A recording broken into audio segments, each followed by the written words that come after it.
Привет! Както казах в предното видео, най-лесният начин да си намерим материал, от който да създадем бъдещ малък бонсай, е градинският център. В зависимост от градинския център, голям, малък, има по-голямо разнообразие, по-малко, но почти винаги може да се намери нещо, което да ни свърши работа. Особено в един начален период. Така, когато пристигнем там, правим на обиколка, поглеждаме какво търсим, намираме го и съответно почваме да избираме. Какво трябва да гледаме?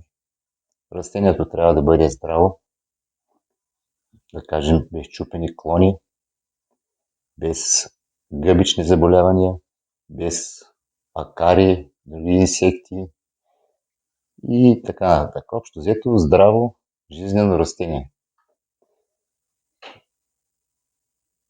След това основно трябва да се погледне основата на дървото. Като казвам основата на дървото, става дума от субстрата до първите клони и малко по-нагоре, може би. Корените са много важни, но едва ли някой ще ви разреши да роете в саксията, така че това остава на произвола на късмета ви. Стъблото трябва да е с прилична дебелина, с интересна избивка, интересни клони, които тръгват оттам. От него се определя стила на бъдещия малък бонсай. И какво може да създадем, зависи точно и най-много от това. Защото една основа на дърво изисква много години като време, за да стане на някаква дебелина, която ни харесва. А короната може да я направим за година, две, три. Много по-лесно, отколкото самото стъбло. Така, освен да прескочим до близкия градински център и да видим какво може да открием там.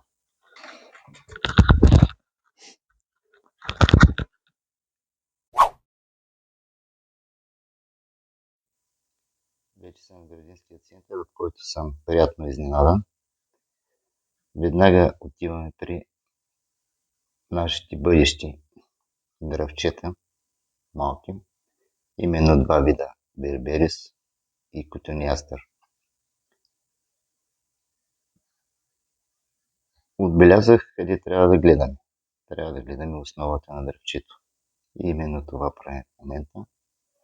Ще видите няколко основи и ще направим своя избор. Котониастъра доста трудно се гледа. В основата трябва да дига всяка саксия и просто собственика или работника се чуди какъв е този човек, където се взира в всяко растение, но няма никакво значение това, ние си вършим работата. Ето доста подходящи видове. В крайна сметка успях да избера две що годи перспективни растения. Котониастър микрофила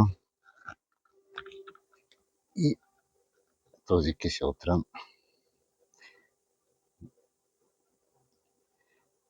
Да видим по-нататък какво ще се получи от тях.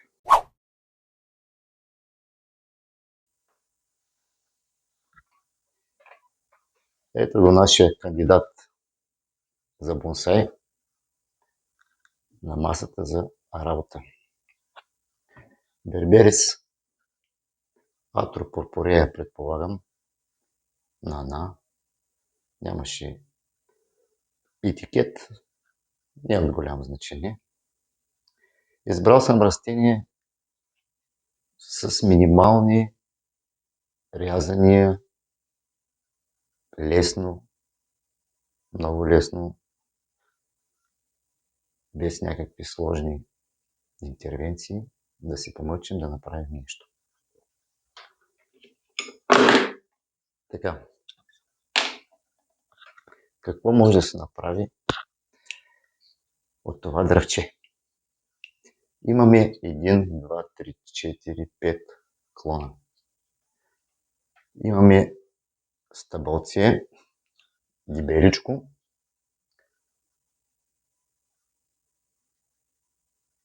напълно достатъчно за нашите нужди.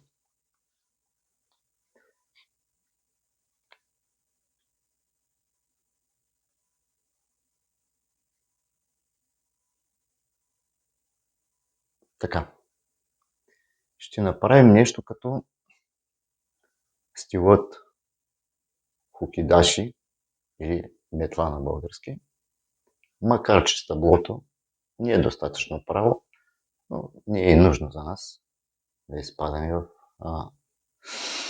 такива подробности. Иначе строго направената метла е от зелкова, като се почва от много младо растение, с доста усилие, с много подрязване, с връзване през зимата, за да стане перфектната метла, която някой ден може да си направите, като имате възможност, необходимите знания и опит. Листенцата на бербериса са два вида. Между другото, това ми е втория берберис в живота. Имах един, жив и здрав, и подарих го на приятел. Но сега, понеже много ми хареса стъблата, които могат да се видят спокойно, за пример, точно берберис избрах, за да се онагледи долната част, какво трябва да търсим. Така, от тези издънки нагоре нямаме никаква нужда. Някой ще каже, че не е време за рязане сега и сигурно ще е прав, но в тая жега дръвчетата са в летаргия някаква и есеното нарастване скоро ще започне с захладняване на нощите и падане на температурите, така че имаме 2 месеца, дори 3 месеца за нарастване на новите издънки, които предполагаме, че ще порастат. Така или иначе, малкият бонсай трябва да зимува в помещение, което не пада под нулата.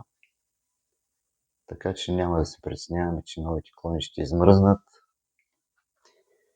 и ще режем смело. На клончето е хубаво да се погледне къде има едни трънчета и там за тях има една пъпка. Тази е от външната страна на клона, тази е от вътрешната страна на клона.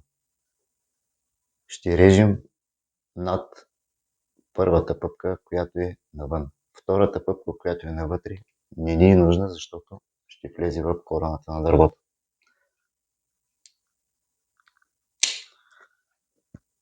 Така.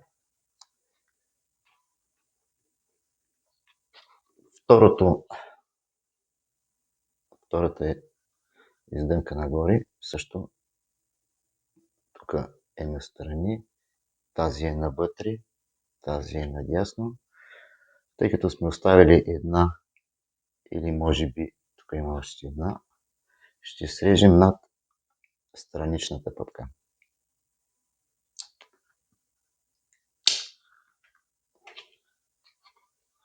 Стигаме до най-дебелия клон, който има малка издънка, която вероятно е изсъхнала. Да, което не е добре. Но под него има пъпка, която е тръгнала да се развива. Хоп, развива се, обаче е изсъхнала. За всеки случай ще режем на втора пъпка, тук на вторите трънчета, които са настрани и тази е настрани. Така. Тук се получава два клона останаха, които са приплетени и трябва да изберем кой да махнем. Външния клон с външна пътка ще го срежем. И в края на краищата средния или трябва да се изправи, или трябва да се махне. Аз ще избера да го махна. Малко трудно ще се бръкне тук, но ще се помъчим.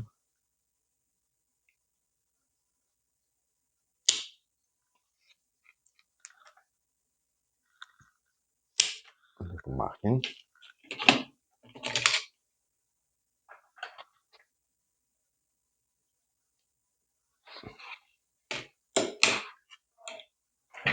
Така. Какво се получи? Получи се дръвче с 4 симетрично разположени долу-горе клончета, от които в бъдеще ще се надяваме да изникнат новите клони, от които ще създадем короната, бъдещата корона. Да погледнем какво има тук. По принцип трябваше в началото да се направи това нещо, но и сега не е проблем. Няма да има голяма разлика в височината. Ето го, първия корен по-сериозен се показва. Няма смисъл сега да ровим по-надълбоко. Ето основен корен. Най-много сантиметър максимум да слезем надолу после, когато присаждаме. По принцип, присаждаме пролета. Ще го спазя, макар че би го присъдил сега, но няма да го направя. Ще замажем раните за всеки случай с малко замазка. След евентуалното покарване от спящите пътки ще намалим още тези срезови надолу, но чак след като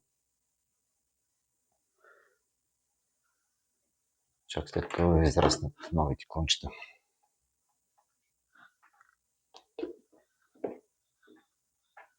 Общо взето това е началото, което всеки може лесно и бързо да направи.